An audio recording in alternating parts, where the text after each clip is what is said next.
When we lived in France, it was one of the popular things to do was to faire le pont, which means to make the bridge. And it's often what happened on long weekends. And I think we're seeing people fairing le pont now. But thank you for being at this first program to resume after spring break at the Humanities Center. It's been such a fun set of programs that Brian and Lindy have put together. And I just want to remind you that there are two more in the Frozen Realms. This one coming up next Tuesday, a week from today, is on Fate of Ice, which will include Michel Boudria, Colin Fisher, and Sarah Gray, all talking about the fate of ice. You'll have to come back to find out exactly what that means. But I'm delighted to be here. I'm really grateful that all of you would make time to be here with us today for a very special conversation with Joan Perlman. Especially before we start, I want to thank Brian for his leadership of the Humanities Center, Lindy, who makes everything happen effortlessly, and my two marvelous colleagues in the University Galleries, Susie Smith and Zoe Morales, who are here with us today, who installed this show, but also all the programs on campus, which are looking really beautiful this semester. So thank you. Let's have a round of applause for them.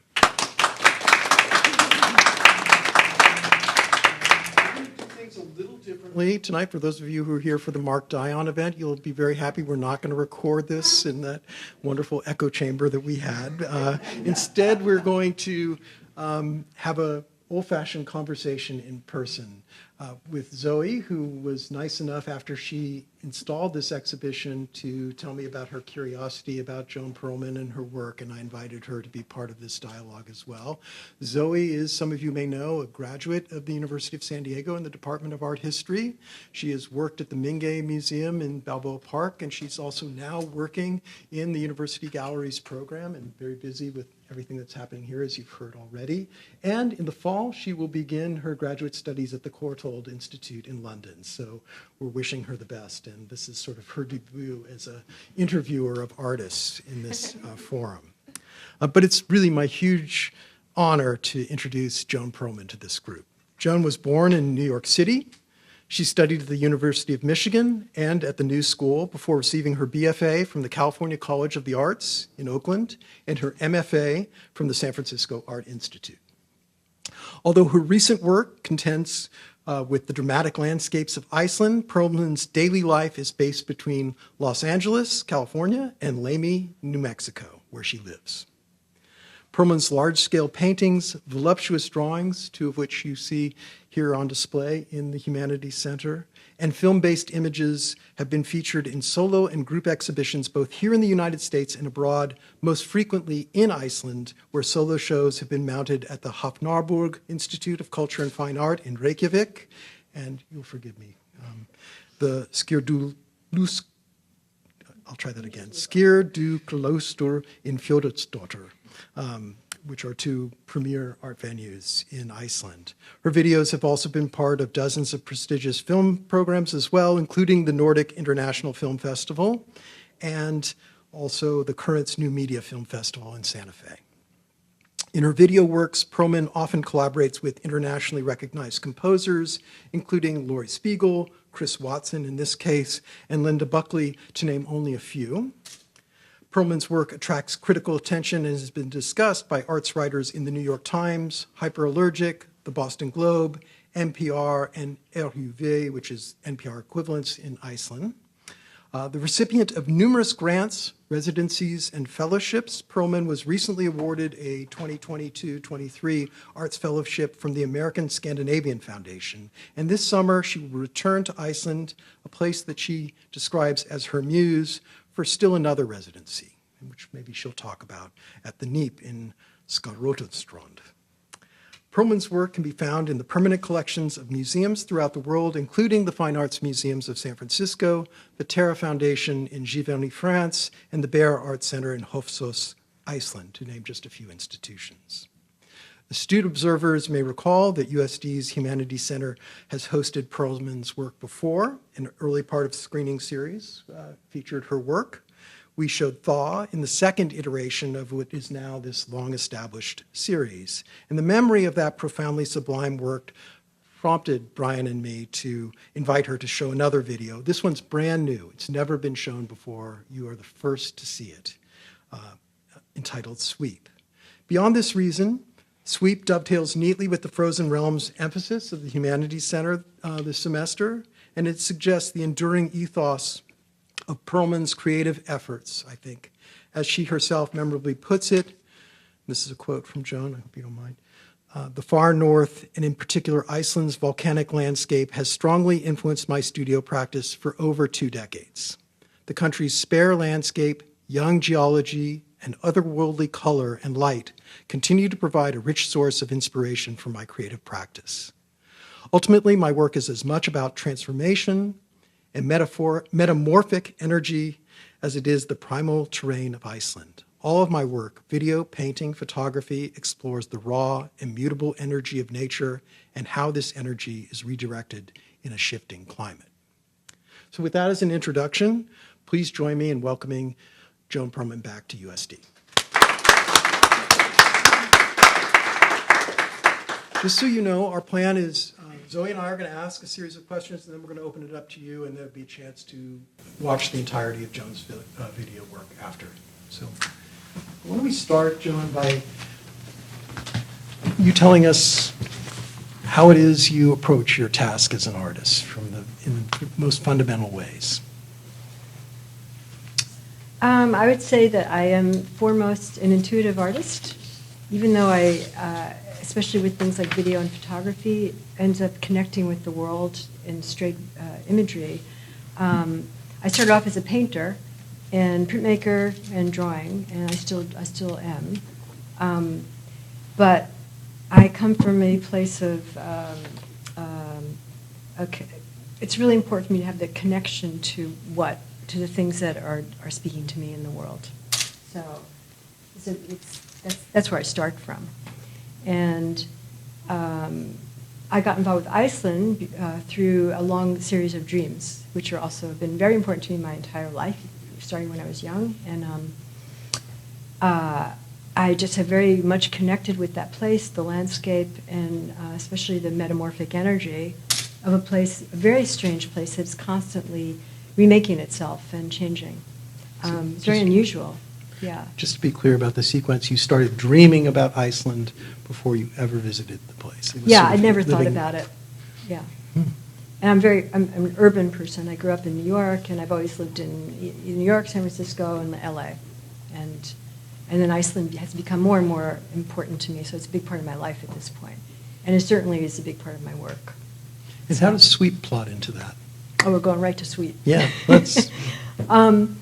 Sweep, well, it's a part of a series of videos I've done over the year. I've started doing video about 15 years ago, and so this is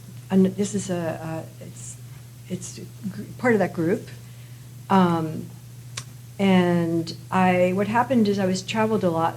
I would travel to Iceland before I started thinking about video, and I became really interested in first I dealt a lot with the lava fields, because those are the most obvious to me, that you could see the colors, the strange colors and steam coming out of nowhere. There's many strange appearances of things that I think ultimately I responded to on a metaphysical way as well as physical, as well as what it actually is, geology as well as symbolic. And it's very powerful because it's actually seeing a real place that has this incredibly strange energy that you can actually see. And you see it expressed through colors and light and strangeness.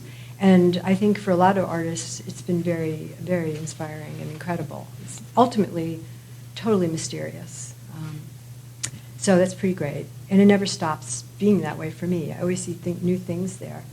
So Sweep was just, it was part of my work, what I've been doing there, with my video work. Yeah. When I was researching your work, I got to see the drowning pool, and during an interview you said that that space that you filmed, you kept coming back to it throughout the years. So the space that you filmed for Sweep, did that happen there as well? No, it didn't. Drowning pool was an unusual piece. It's well, it's a whole nother, it's a work I did that was focused on areas throughout Iceland where there had been places of mortality. People had been killed. It's really a different kind of piece. People had been, mostly women had been either killed or there's some men in there, but it was filmed to record places between the 1100s and the 1830s. And it took a long time. It went all over for 6 or some more years to find places. But that was really it's really about injustice and how also the landscape would be this beautiful, calm place, and then all this stuff had happened there. So it was also about landscape and people and how there had been all this violence and sadness and also healing. There are places of healing there. And yet the landscape, because it's volcanic and there were eruptions, they would cover everything over. And it was just this really interesting, you can't really put your finger on anything, and yet you know that these things happened that people were really profoundly affected by. So I had to go back to find these places, and I went back to shoot. And I usually do, in my work, go back.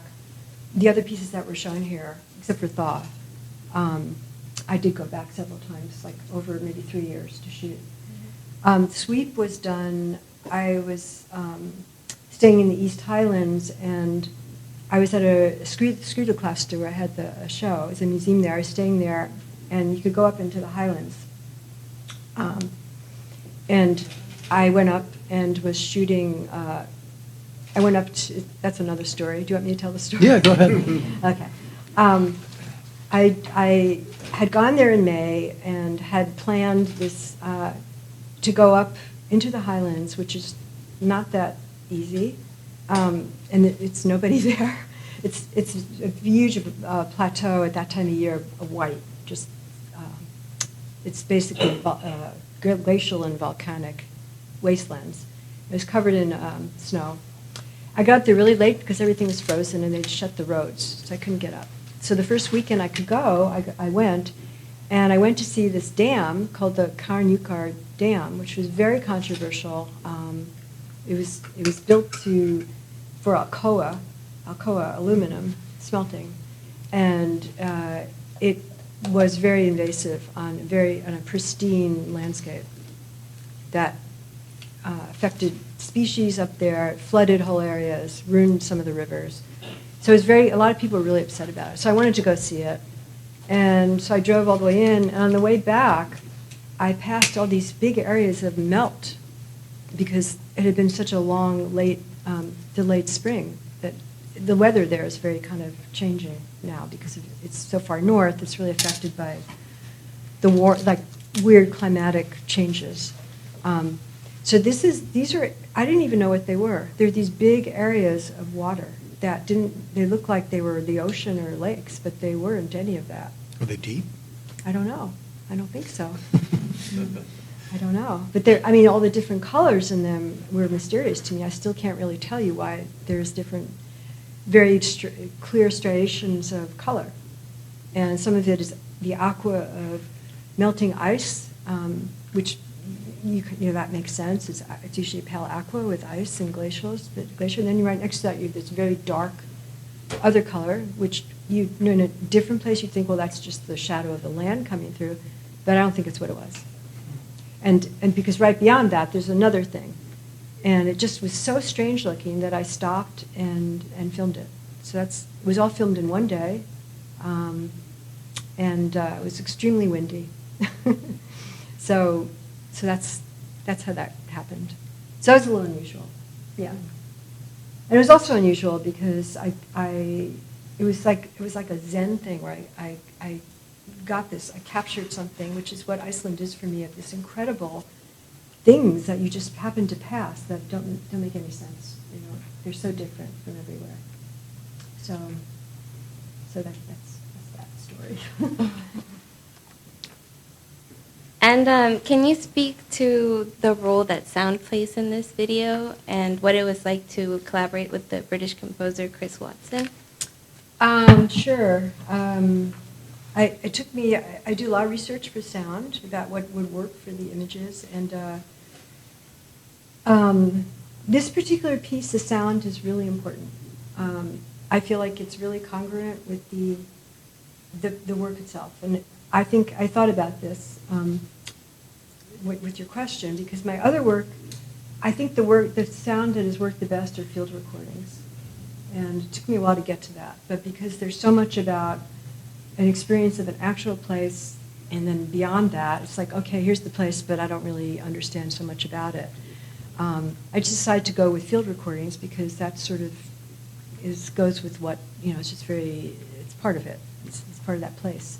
Before that, I worked more with composers who did electronic things.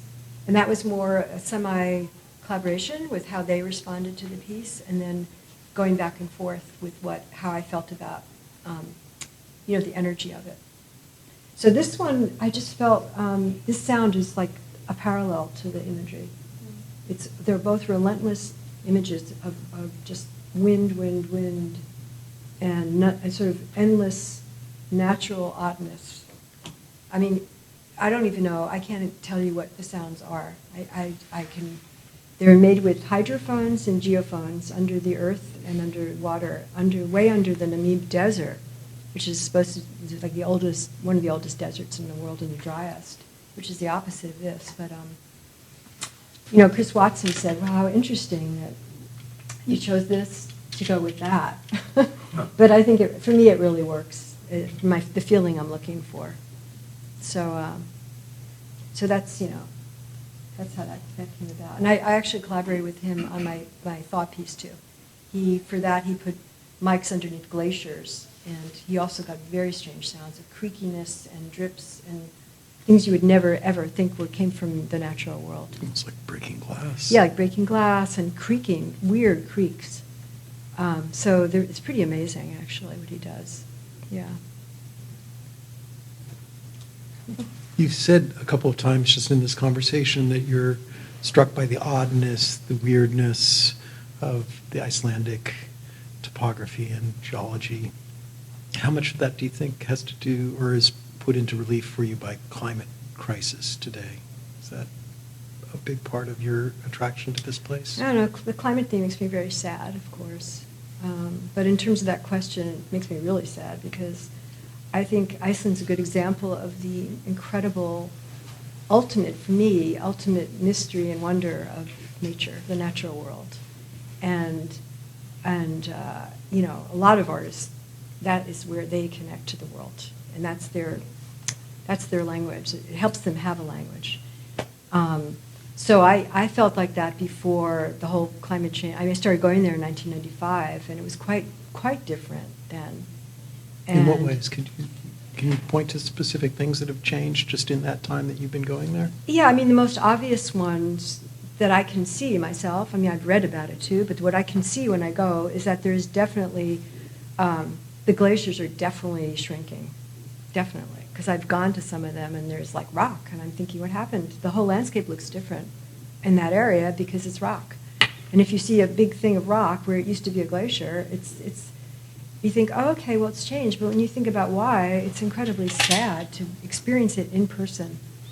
And it's over time, so it's not like this sudden thing. Like in California or in the U.S., there's fires, and so we feel things more viscerally and present. Like, oh, it's really happening.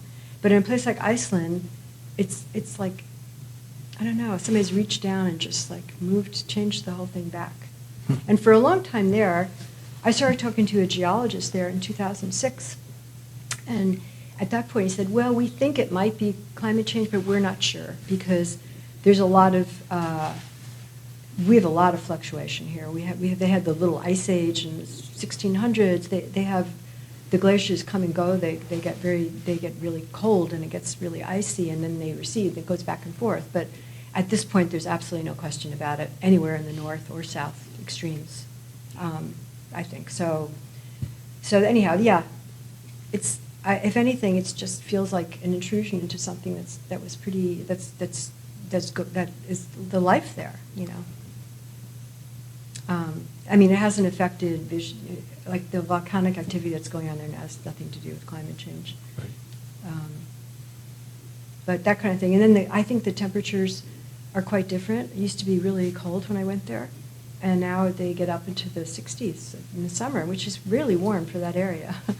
People are wearing like shorts and T-shirts. So you bring all your New Mexico gear with you. Yeah, right. Well, New Mexico is like Iceland a little bit in the winter. It's pretty cold, but So I guess in those ways I can see it. And then the things I read about around the oceans there, there's been a lot of northward movement of species that have been there a long time, like cod. It's a huge staple of the economy, and sometimes they're not where they're supposed to be anymore.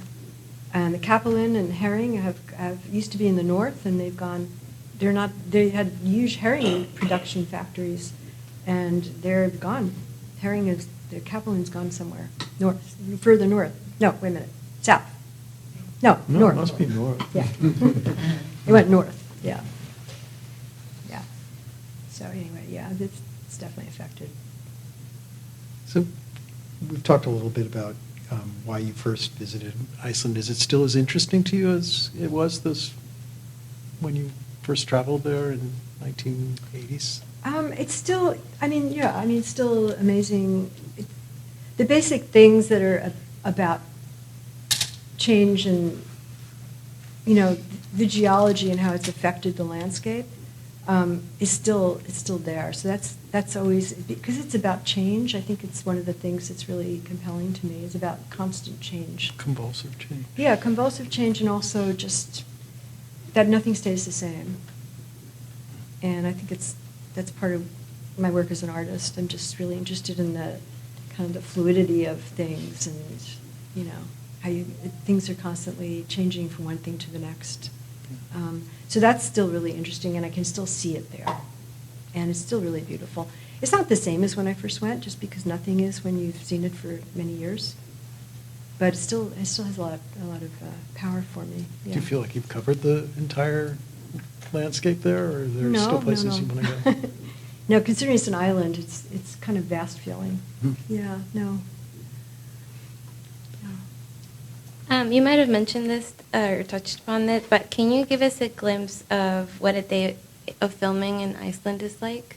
Are there any preparations, or? It depends on where I'm going, but typically I just I get all my gear together, make sure everything's okay, check it a few times, and then I know where I'm going. I don't just I've had places in mind. I don't just go, and then I have to get myself to those places. It's not like you can just wander around. So I have to drive sometimes, and I make arrangements to stay there for a few days or however long I need to be there. And then I go out, depending on the piece. Some of the pieces that were shown here before, they were shot over 3 years or 4 years, and I would stay there and just park myself and set myself up, and the camera would just record what was happening. But sometimes the weather was really bad, so it just depended on what, I'd go out and it was bad weather, and I'd just work as much as I could. But it just depends. Every situation is different. Yeah. I knew your work first as a painter, right? Before, and really, in the arc of your career, you were a painter for a long time before you ever picked up a camera. Yes. And then you've become almost equally interested in, it seems to me, in the video practice that you've developed. How do you know when you want to pick up your camera again, or when you want to turn back to the drawing practice that you developed in the painting practice? What's the trigger for that? It's a good question, because that's exactly where I'm at now. I have been really just focused on video. It's spoken to me. It's what I've been doing for quite a while.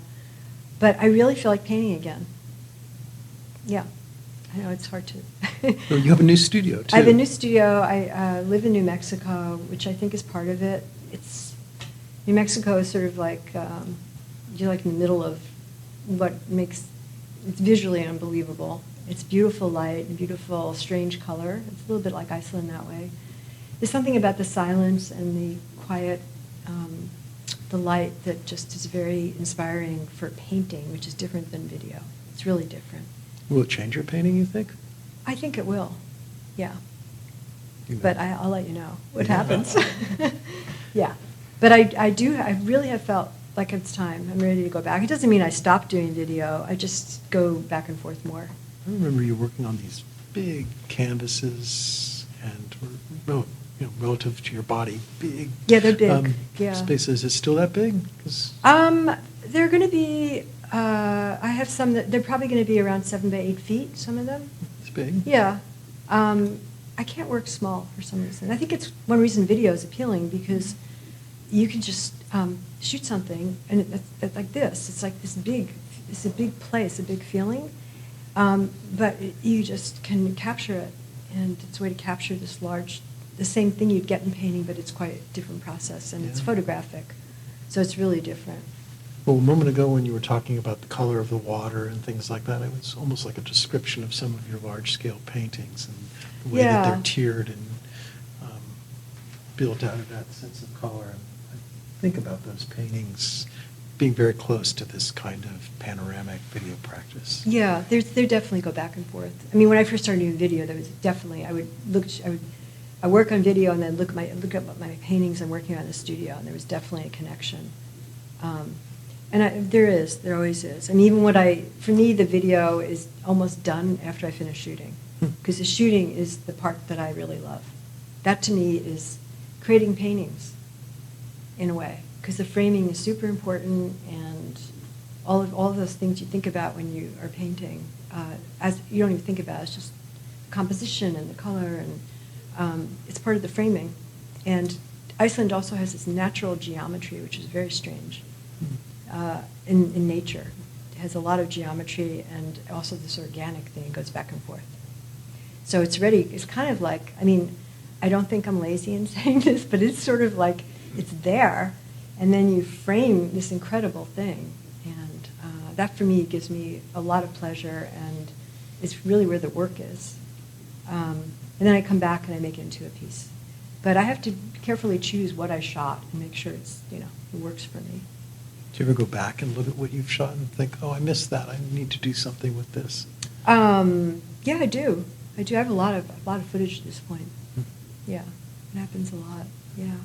Sometimes I forget what I shot, and then like we were looking at this piece before, and the very last shot, I know I shot that at the same time as the rest of it, but I don't know how or where, because it's an it's an overview, and everything else is close shots, and this is an overview, and I think I must have been driving away from this area and took an overview, but I don't actually remember. But it's exactly what I wanted, so I don't care.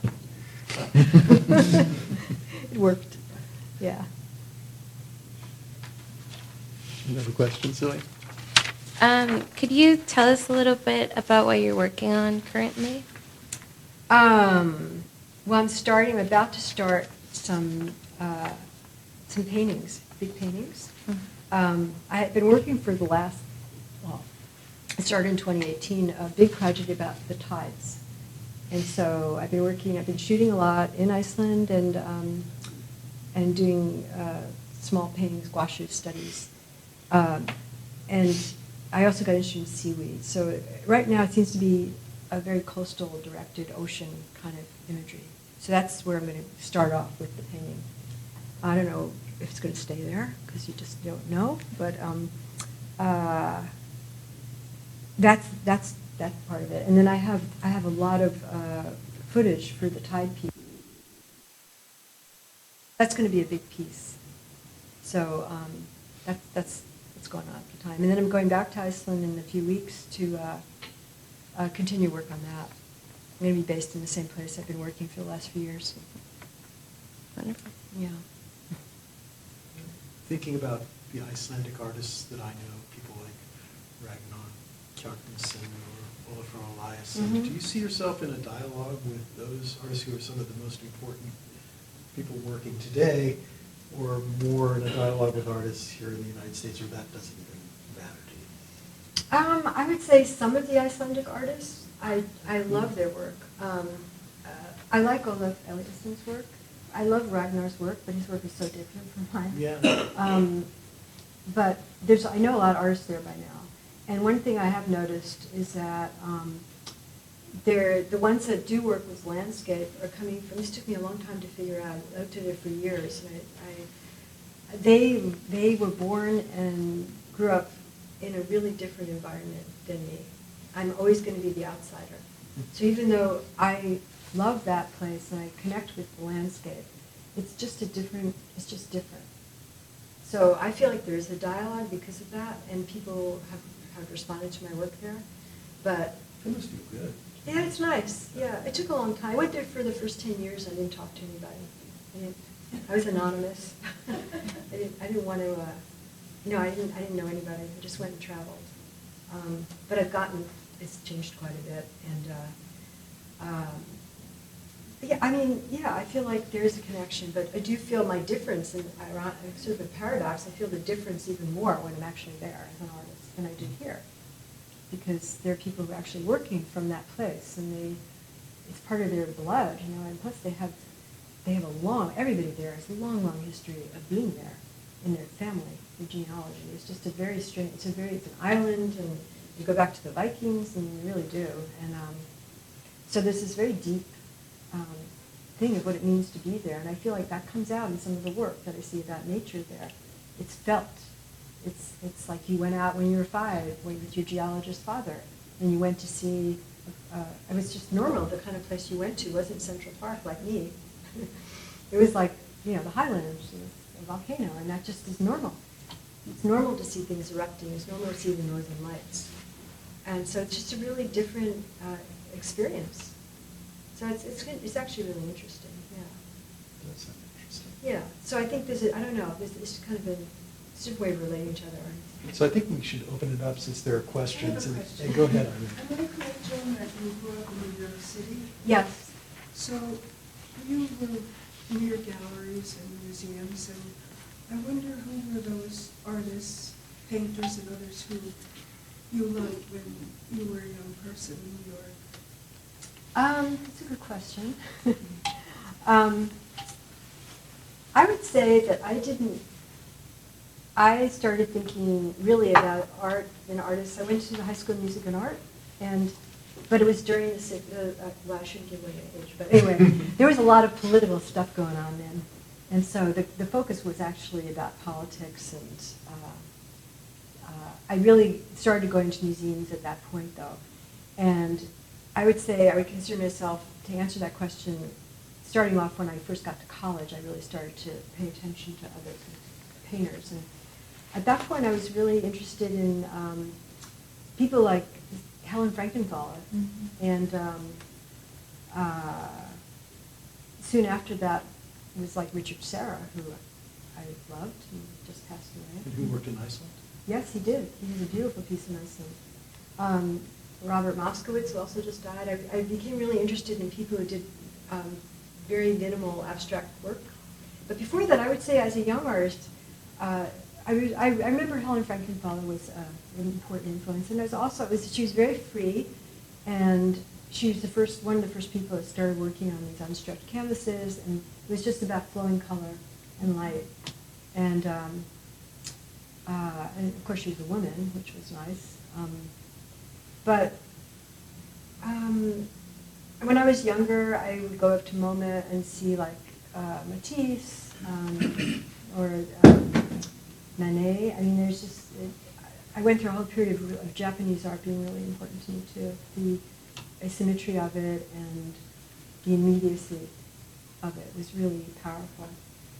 So I feel like so old with these questions, because I thought, well, there's so many other artists that I've come to really love that I wasn't young anymore. So, yeah. Sure. Yes, sir. Did the people that you got to know in the area when you did your filming, Mm-hmm. did they have plans for climate change in terms of, are they planning on still living where they're living, or are they going to move because of climate change? No, I mean, they haven't been affected like people who live in the islands in the South Pacific. They're actually losing their islands because of the ocean rise. I can't think of a situation where people actually, okay, the way that it would be, I think the way I could think of that is I was at a place a couple of years ago where there was a really, really bad mudslide, really bad. They have bad mudslides and avalanches there. And the mudslide did happen because of climate change, because it was too warm there. and it was melting too fast. The glaciers melted too fast. And so people were affected by that. And I think, again, it's one of those huge extended situations where it's like very slow. Okay, well, now our houses are destroyed from mudslides, and maybe it will happen again, and maybe it won't. But it's happening. It's sort of inexorable. It's happening a lot over time. So I think in instances, things are going to start being more and more like that. But it's not like a mass situation. If anything, people are affected more about volcanic stuff or, glacial floods, things like that. That doesn't concern you when you go back there to the volcanic activity? It's only in very specific parts of the island. So if you're not there, like now it looks terrible, but it's actually only now it is terrible just because it's near Reykjavik in the airport, but it's not that near. So if you're not in that area, it's really okay. And plus, I lived in California for a really, really long time, and I'm sort of a seismic person, for better, for worse. So, it's Iceland's much worse. They have volcanoes earthquakes almost every day, but they're tiny little earthquakes in the certain parts of the country. If it became uneconomical for them to get fish, I'm assuming that's what they live on, basically, is fish from the ocean. If for some reason no longer economical for them to get fish, was that to keep on going further and further north to where the fish are? Would that change the picture there at all? I think ultimately, that like what I was saying about the herring, has changed the economy of that part of the north. But there's still, that's not the main thing. I mean, it's one of the main things, but there's also, the tourist industry's gotten huge there.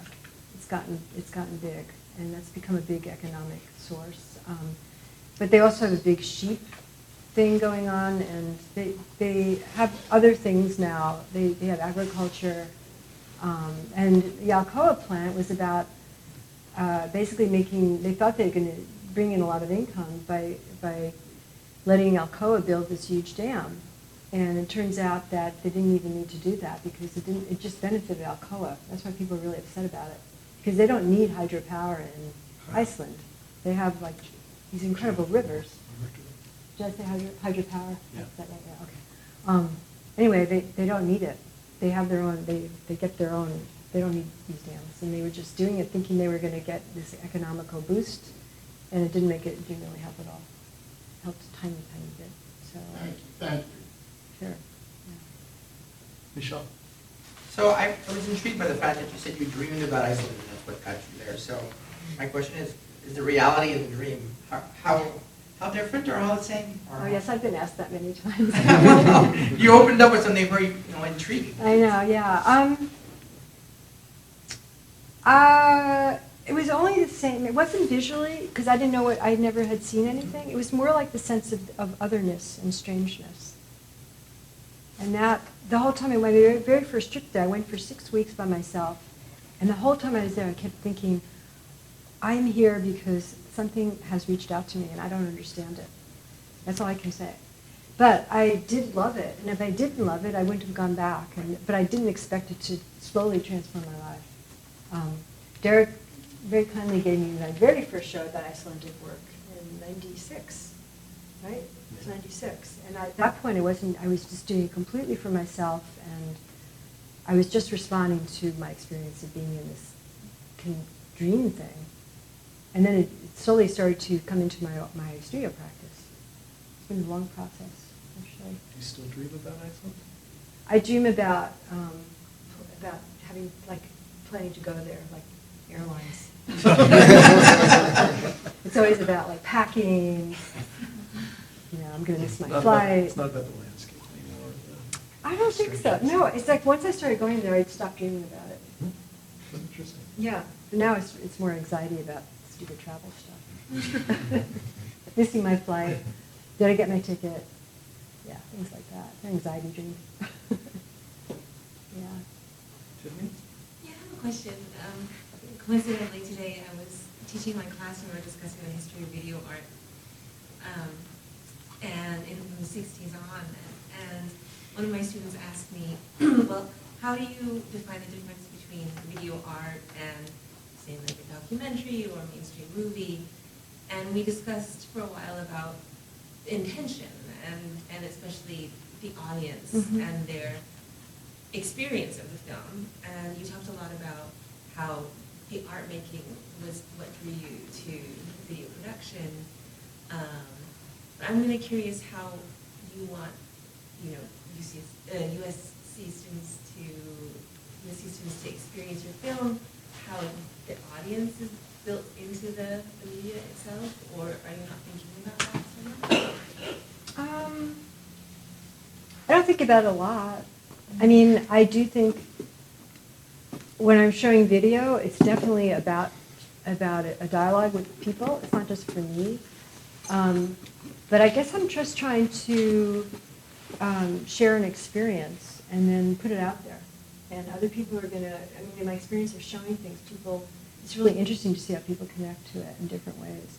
But I think the word you said, intent, is really important because, for instance, if you do a documentary, it could look the same, but it actually isn't. It doesn't exactly look the same. It just, the only way it's similar is that is looking at a place.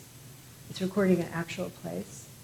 But I think as an artist, I am interested in trying to get underneath the surface of what you actually see, and that's what I'm interested in with my painting too. I think with painting, you sort of expect that more. With abstract painting, you're forced as a viewer to have to either deal with it yourself or walk away, which you can do with this too.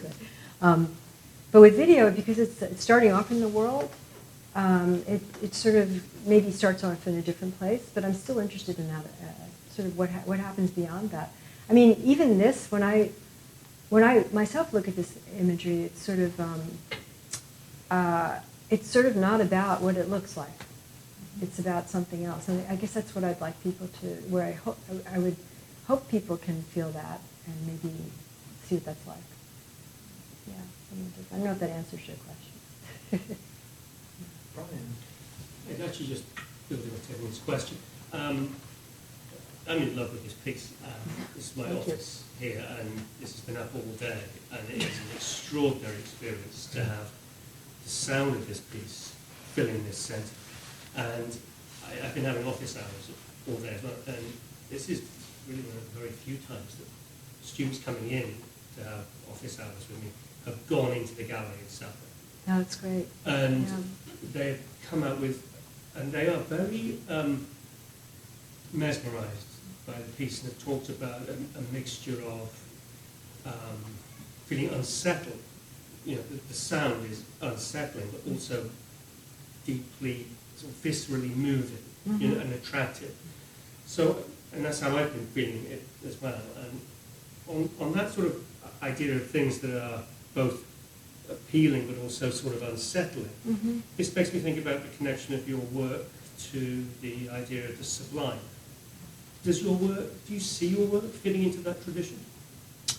I think I used to a little bit. I feel like what's different about this piece, actually, it's why it's a little different from other ways I've thought about my work, is that it's, and this is how it sort of connects to climate change sort of obliquely, it's that it kind of punctures that because of the, I mean, visually it is beautiful, but the whole time I've looked at this imagery, to me it had an ominous feeling to it. And so that's why I listened to sound for a long time before I landed on Chris's sound. I tried a lot of different things, and I wanted that sense of unsettling and ominous, because it's just, everything's strange, and then you add the extra layer of really large forces that are completely changing whatever is familiar in our world, because of the natural world is changing. So, I don't know, I mean, are you talking about sublime visually or just in general?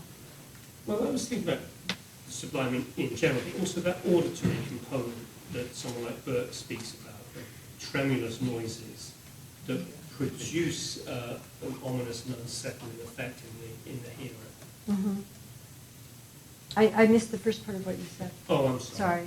Just talking about Burke's definition of the sublime. The auditory element of the sublime. And the heard part sets you off nervously.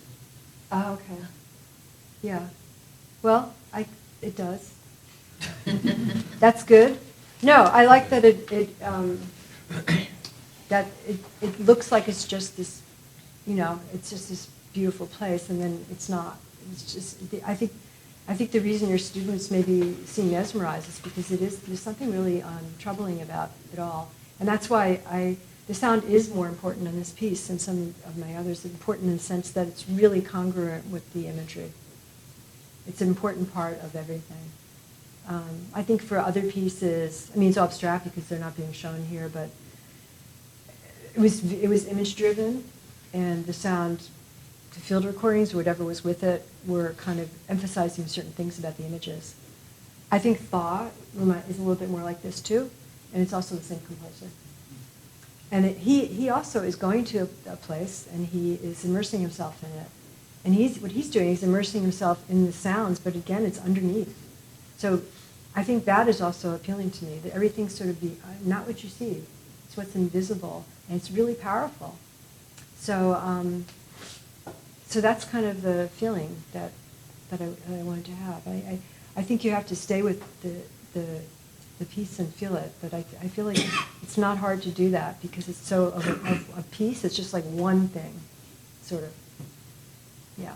There is a moment in this, around halfway through, where it almost feels as if the camera has reversed itself and the landscape has flipped. Yes, it has. It has. So you are constructing some of that. I did a little bit. I don't usually do that, but I just felt like it was the right thing. It felt like it went with what the piece is about, of sort of everything being strange and off. So why not? And it just felt, I don't even know if everybody would notice that. I might not if I was looking at it. But it's subtle. It's supposed to be, yeah. So yeah, that was part of the design. It was planned, yeah. I have a couple of questions. One of them is, I think it was Iceland that had I don't really quite recall exactly what they were doing financially, but they were involved in some sort of a banking situation that was bringing in a lot of money to the economy, and then it crashed somehow. Mm-hmm. Did you see an effect on that on the population? It's probably recovered because of the tourism. And my other question is, do people there get rock fever like they do in Hawaii, where they just kind of go they kind of have to go to the mainland and go someplace else? What's rock fever? The island, like you get sick of? It's like island fever, I guess what they call it. Like they're on a rock. Like Hawaii's kind of like a rock, and they call it rock fever. Oh, that's interesting. I never heard of that. Do they get that same? People get that same sensation? I don't think so. I think it depends. Like I know a lot of quite a few Icelandic artists and musicians leave for reasons that people leave any kind of smaller community as artists. They just want to be more in the world, and it feels too small and too isolated. It's like Japan in the way that it's very much a homogeneous culture, but it's changed a lot because of globalization and tourism. So I think for some people, but a lot of people aren't like, it just depends. It's hard to generalize about everybody, but I think it just depends. I don't really think so. And the other question is, there's a huge crash in 2008, and you want to know if people were affected by it? Did you see any effects from that in the population at all, or in the There were a culture? lot of effects. It was really terrible. Yeah, but because it's I wouldn't say it's socialist, but it's I don't know what they call that. It's a really good social safety net, and a small country, and people take care of the government takes care of things, and they just they basically what happened is that tourism kicked in, and before that it wasn't as strong. And they just made it into this huge thing and became a huge industry there. And they actually rescued themselves by promoting Iceland. And so that's becoming, But I think there was, a lot of people lost their jobs. And it wasn't as severely felt as somewhere like here or somewhere else because they weren't out on the streets. And the families are connected and the government wouldn't let that happen. But the government did let the crash happen, so there's a lot of people really angry about it. And I think one of the banks were all immediately, I think it's what they became known for, so the banks were bought out by the government. So they were all put in by the state. The state ran them. They were non-privatized, basically. And nobody else did that. Like, we had the same problems in 2008, and then, we did the opposite in some ways. So, yeah, but they've recovered. Yeah, there's a lot of money there now. But everybody does say it's a bubble. Tourism, you just never can count on anything. In Iceland, you can't, because things could change again. You just don't know. If there's a big volcano that blows everything up, nobody's going to go there anymore. Or whatever, just like anywhere. But it's sustained things for quite a while at this point. Yeah. Time for one more really good question. Do you have any advice for student artists that are working with landscapes?